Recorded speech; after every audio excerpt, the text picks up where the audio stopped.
Welcome back into the Sports Source. This segment of our program brought to you by Tennova Healthcare. Tennova.com is the website where you can learn more. Across East Tennessee, Tennova has more than 24 hospitals, surgery centers, rehab centers, and physician groups. They are all over the place, and their hospital ERs pledge to have patients seen within 30 minutes of their noted arrival. Nobody has your back like Tennova. I can say that for a fact. I know personally. All right. I want to tell you that coming up next, does Tennessee have any tournament locked up at this point? Also, why a strong chancellor might not be a bad thing for UT. Plenty more to come, plus VFLs at the Combine. But, all right, a couple months ago, or a month ago, when they named Larry Scott offensive coordinator, I said on this show, you wonder, and I think, Chuck, I think you said the same thing. I think we said it to each other. You wonder how Zach Azzanni is going to react, because it would be the second time that he was kind of passed over for the offensive coordinator position. This week, out of the blue, Chicago Bears come. They ask him to come be the receivers coach. He takes it. Look, there's not going to argue that the Bears and an NFL job is great. He's someone that has seemed like a college guy, though.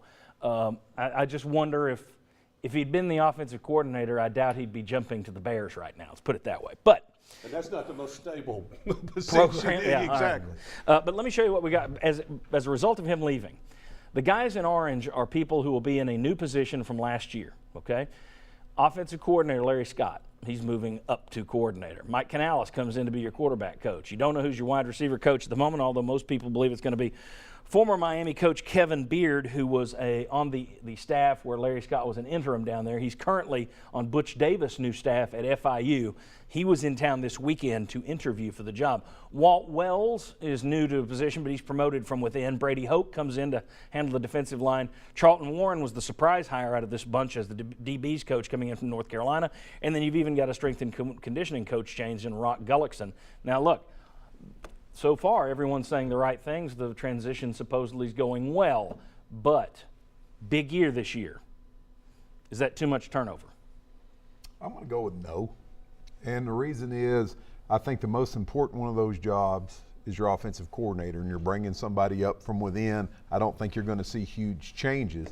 I think you needed to make a change in your strength and conditioning, so unless you've gone backwards, okay, you're probably going to improve there. And your offensive line coach is somebody who came up from within. So I think if all of those guys were new and bringing in ideas they weren't familiar with, it might be problematic. I'm going to go with right now no, just simply because of the guys that have been promoted from within. Okay. I'll say so far on paper and resumes and things like that, I think they've improved themselves at several positions. So no, I don't think it's a problem. I think there are a couple of spots where you have a question. Main one is Walt Wells moving up, but they know what they're moving up. I mean, he doesn't have a proven track record of Power 5 school or anything like that, but he's been there for a year, so you kind of know why you're making this move. And that's another thing to point out. With the exception of two guys, everybody there was moved on by Butch Jones. Right.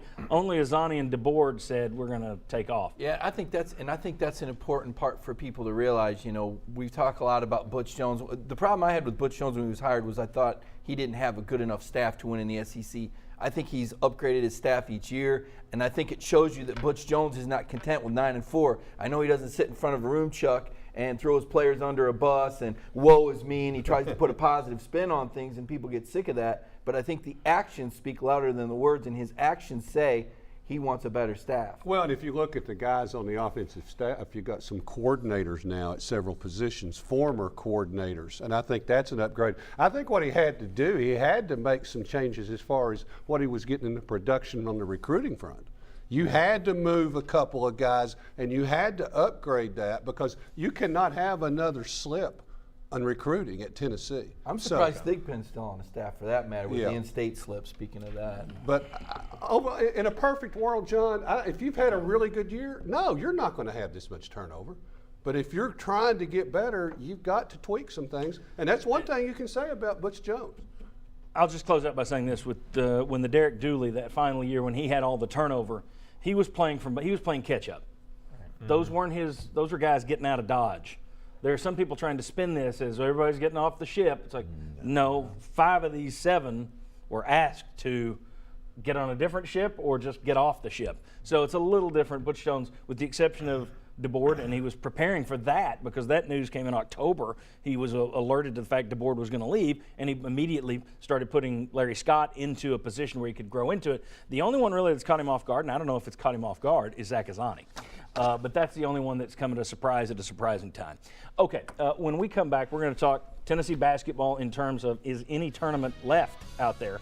Also, we're going to talk about VFLs at the Scouting Combine. Scouts have found weaknesses. Do we agree with the weaknesses? Did we see them? And more about the chancellor and the AD search and a fellow named Bubba Cunningham, who is the athletic director of North Carolina. We'll discuss all that. Come on back on the Sports Source.